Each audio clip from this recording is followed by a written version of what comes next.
guys, welcome back to our channel, RealTing, and I'm Tara. Hi, I'm Audrey, and we'll be looking at Season 3, Episode 12 of 911, and this episode is called Fools.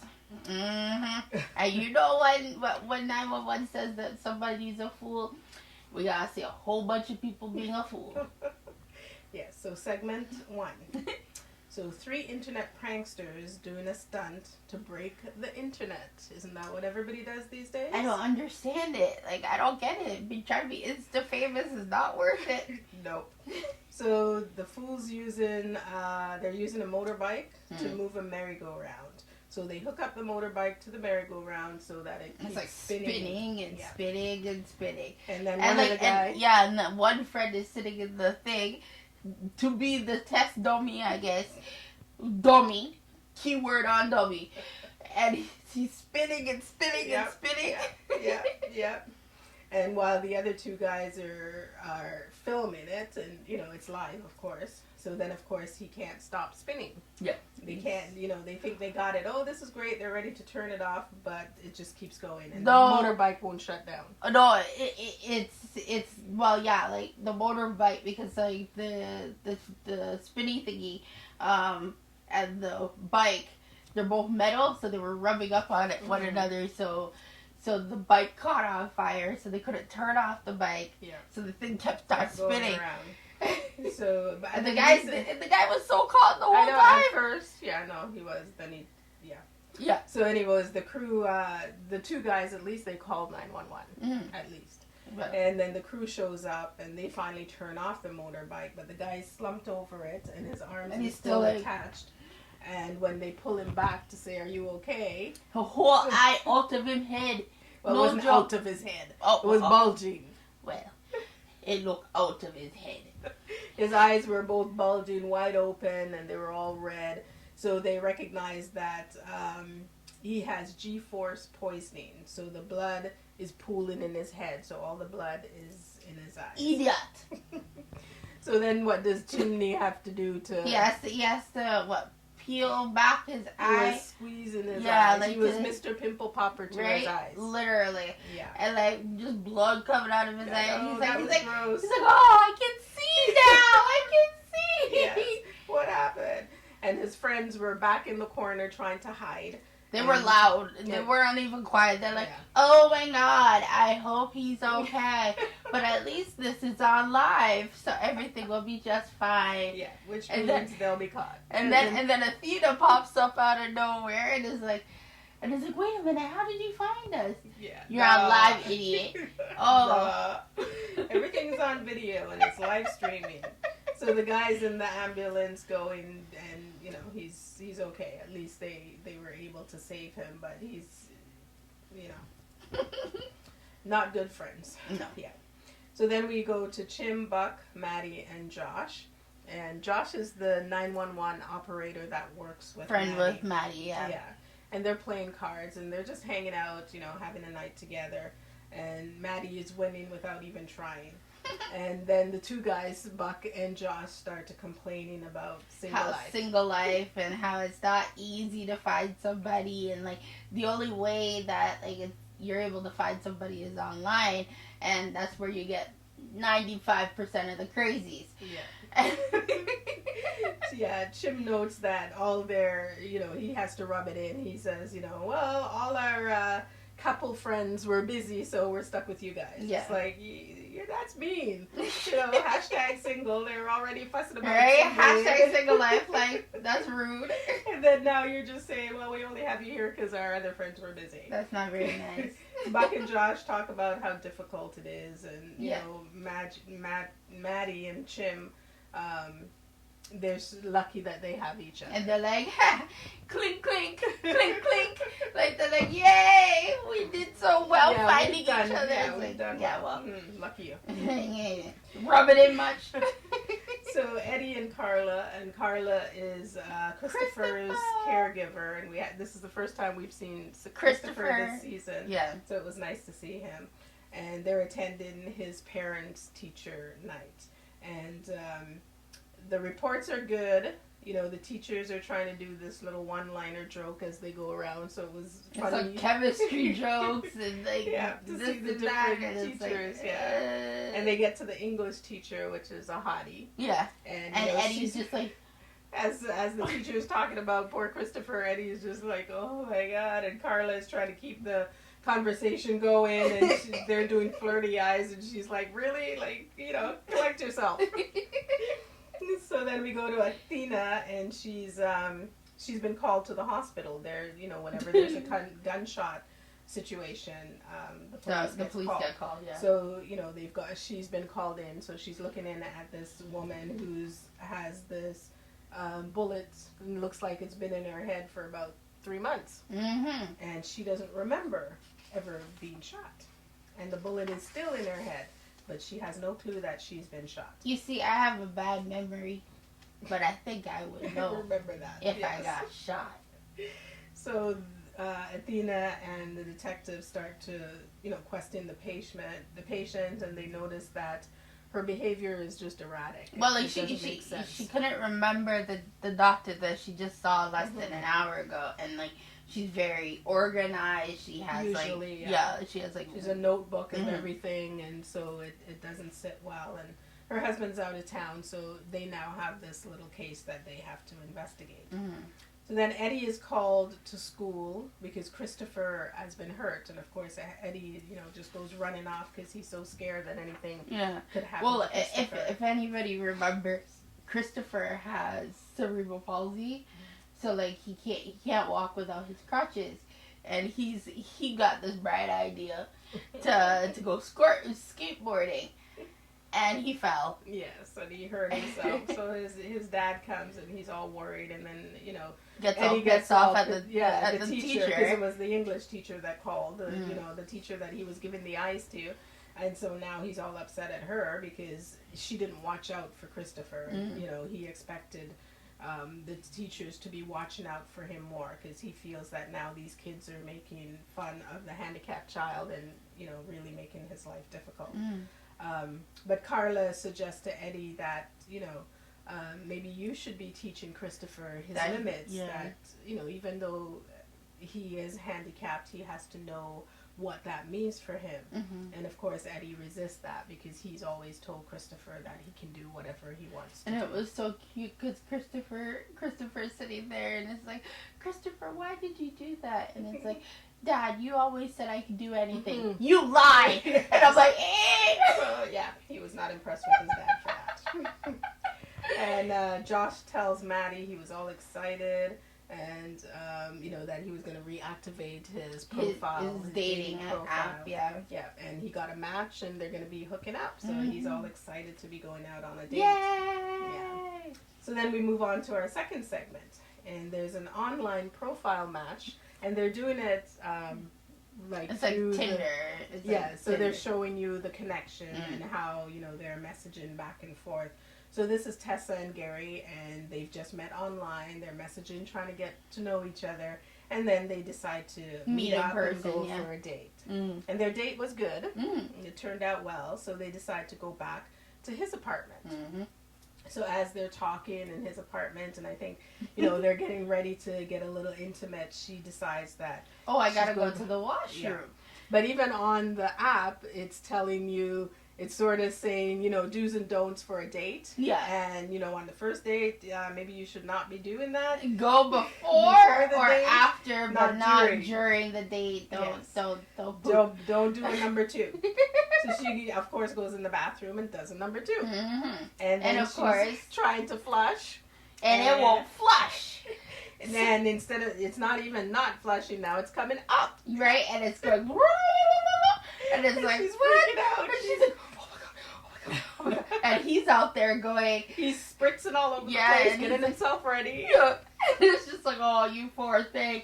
And then she looks at the toilet bowl and says, and looks at it and looks at the towel rack, looks at the toilet bowl, looks at the towel rack. I guess she, you know, did the inedible. She picked it up, put it in the towel. No, with the towel. With the towel. And then wrapped it up with the towel and throws it out the window. tried to take it outside the window. But it lands on the ledge. Yeah, but it's It's an apartment. Yeah, and it just lands on the window ledge. And now she's like, oh my god. So then she sticks herself out the window to try and push it off the ledge, and she gets stuck.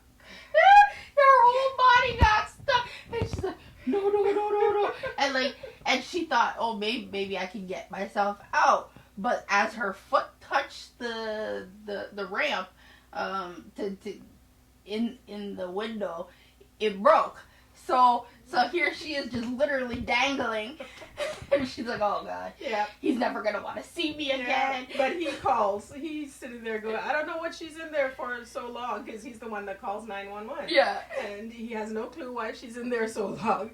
And they get in, but Chimney and Hen are downstairs while the other guys go upstairs. But as they are downstairs, the towel drops right in front of them, and they're like, ew! So they got a whiff right away. And she's like, is it possible to die from complete embarrassment? Like, how are you? Like, and then they ask, oh, how are you feeling? And she's like, I feel fine, but yeah. She's just embarrassed. My dignity is not. She's just embarrassed, but she's not hurt. But then, in order to get her out of the window, they have to take out the whole frame. Yeah, because they couldn't even get her out. So the poor girl is just dying of embarrassment. And then it was so cute because like she got out of the window, and she's like, so I guess I'll just leave now. And he's like, oh, I can order pizza or something, or and we can hang continue our date. And it was like, oh, so they so continue precious. Their date. That was nice, yes, but it was weird. Yes. So Buck and Eddie talk about Christopher calling Eddie a liar, and they know that Christopher is growing up, and with growing up, he has to learn to live with disappointment, his capabilities in an honest way, and they really have to have a talk with him about what he can and cannot do. Athena visits Michael with groceries, and they talk about Bullet Lady. So the lady with the bullet in her head. The bullet has been removed, and the investigators will be following up with her. But in the meantime, the husband is at the hospital, and they're trying to question him, but instead he's interrogating them. And Michael says maybe she believes he wouldn't do anything to hurt her, and Athena rolls her eyes and kisses her teeth. Well, it was so funny. She, like, I will reenact the moment. She was just like, say it again, Mom. Yeah. Well, maybe she just believes her husband wouldn't do anything to hurt her. Yeah. She rolls her eyes and fixes her wigs and is like, and she's like, I don't think so. Yeah. And it's like, well, some people just like to not tell you the truth. Yep. Because she says, oh, sometimes you don't know who you're married to, and sometimes they don't know you. Yeah, and then as she's eyeing Michael, and they're like, yeah, because if you remember, Michael, they were married, and then Michael declared that he was gay, and that's how they became divorced. And then like he left her, and she's like, yeah, and then he and his boyfriend broke up. Yeah. So now, shortly thereafter, and it's like, and he's like, I want my whole family back, and she's like, no, moved on, bye. Yeah, so Athena notes that her surgery, the Bullet Lady's surgery, went well, and surgery can solve a lot of things. Nod, nod, wink, wink. And then he says, oh, now I know why you showed up here. You're just here to pester me about my surgery. No, I'm not pestering. Yeah, he tells her he's on the list for treatments and stuff, but she's just accusing him of wanting to die. Like, why do you want to die? Why can't you do what needs to be done so you can get better? And anyways, she and she called him a fool. Yes, which he is. But then in the middle of all of that, she gets a message that Bullet Head Woman. The gun. They figured out who the gun belonged to, and it actually belonged to her. So. And they're like, wait a minute, did she shoot herself? The plot thickens. So we get to the next segment, and there's a cemetery where people are watching a movie. Well, actually, that wasn't the.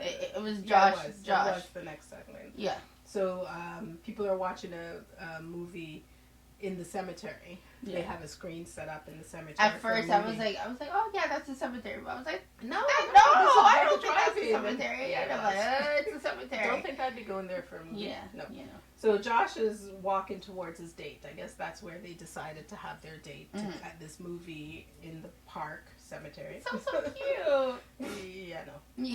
The fact that it's in the cemetery would sort of turn me off that's in the first true. place. So meeting somebody for the first time, you would have wanted to meet at the cemetery. No. So the guy asked him to move to the back row, wink, wink, let's get some action. And Josh jokes about, I promised myself I wouldn't do this on the first date, but, maybe. Mm-hmm. So they go walking off to the back row. And when he gets to the back, and it's not even a row, because they're not even in a row. It's like a back alley area of the place. Because nobody could really see him, but there was a second guy there. And right away, something's going to happen. And poor Josh gets beat up by these two guys. And you would think it being LA and also, it being 2020, people would be evolved a little bit more. Yeah. But this guy purposely catfished him and tried to pretend like, I have a romantic feeling for you. No, and to rob him and everything. Yeah. And the guy said that you made it easy for us. You put yourself out there. So, you can't do that and not expect this. Well, no, I wouldn't expect that. But, And, they beat him up and he calls 911 and Maddie gets the call and then we see her going to the hospital to be there for him. And he looked rough. Yeah, he was really hurt. And she then, they came and she thought he would tell the police exactly what happened, but he didn't. He just said he got mugged. Yeah, and he's like, I don't know who the person was or anything, and it was like, and he's like, I already, something about my dignity is already, so that wasn't. He refused to name the guy. So then Athena and the investigator check the house where Bullethead Woman is, where she lives. They go to check the neighborhood. Well, they really went to just check the house, but then the nosy neighbor... that, I tell you, that would be me. If I lived in a neighborhood, believe me, I know all of the tea about everybody in the neighborhood. Hence, we don't live in a neighborhood because they would probably shoot her. So we live out in a rural area where the neighbors are not that close. But I still know the tea. So she knew everything about the people. So she was able to tell them. It was so funny because they said, their house is so clean, and the woman's like, and it's like, okay, and then walked over and it's like, well, guess what? The husband, I don't think she likes him very much, and all this stuff, and it's like, hey. And look, Athena's like, go girl, go on, tell us everything. Tell me, keep spelling this. But it seems that the husband retired and he's underfoot with the wife, and she tells them how somebody broke into the house and the couple went away while the contractor was there. And do you need the number of the contractor? So she, not only did she know the tea, but she knew everything. So everything she knew. She gave them the information so they could contact the contractor. She don't play. Yeah. So they, So then they get back to the hospital and start to talk about what they learned from the nosy neighbor and their investigation. They start to talk about that with the husband and the woman. And then the woman starts to remember. She slowly starts to remember, and she's giving the evil eye to the husband. Wait, what? Yeah, what happened? And it seems like they were doing Christmas decorations, and she wanted to get the decorations down, and he was just lazing around because he's retired. Yeah, because she has a very strict regimen of taking down the thing by January 2nd. Yeah. And she's like, okay, it's January 2nd, help me take it down. And he's like, seriously? Like, what? We can't wait 24 hours, an hour, a week? Like, calm down. And yeah, she's he like, just wanted his time. He's retired now. I don't have a schedule. I can do things on and my he was own time. rude and fiesty Well, too. so, What? and he just lost it on her, and she was on the ladder trying to get the stuff down. Oh no! And but her before, gun fell out of her purse. Yeah. And he just picks up the gun and shoots her in the head. Just pop, pop. It was like, what the heck? So she remembers all of that. And what does he say? I don't know what over me. Didn't we hear that last week from that landscape guy when he ran over the guy with the bulldozer? Right. I don't know what happened to me. I don't know what's going to happen during this COVID-19 I tell you, you're going to hear that a lot. I'd be like, I couldn't stand my husband. I couldn't stand my kids. I don't know what came over me since I've been quarantined for a week. I can't deal. Good luck. If you don't see us, send out. Christopher tells Eddie he doesn't want to go back to school because, he's embarrassed and he was hurt and he's just not feeling well. I'm sick. I don't want to go back to school. So then Eddie sits down to him and explains, that no one can do everything. And he was wrong to tell him that. And it's going to be difficult for him, but we have to focus on the things that we do well. And his teachers have talked about him being very good at the plants. They did some planting of different things. He has a green thumb, and Eddie was like, let's focus on that. It's like, well, you're a much better man than me, little boy than me, because I can't keep nothing alive, but I'm really surprised that you are still alive. But yeah, so... And Eddie also returned to apologize to the English teacher because he was really nasty with her. And I think they have some sparks there, so we'll see where that goes. But he did apologize to her. And then Josh returned to the call center after he's been beat up. So he's healed a little bit, but still looking pretty rough. And Maddie assures him that she didn't tell anyone what happened because he's very embarrassed about it. And she's still worried about him. But he promises to deal with it his own way. But that sounds a little ominous, the way he says, I'll just deal with it my own way. Okay. Yeah, so but he just went back. The thing is that right after the date, he had gone, the robber boyfriend guy, he went ghost. Like, he just disappeared. There was no more profile or anything. And it's like, Yeah, and he couldn't find any information on him, but he doesn't want to tell anyone about it. So the online dating couple, the poop lady. Yeah, poop lady. They were still seeing each other. They were still seeing each other.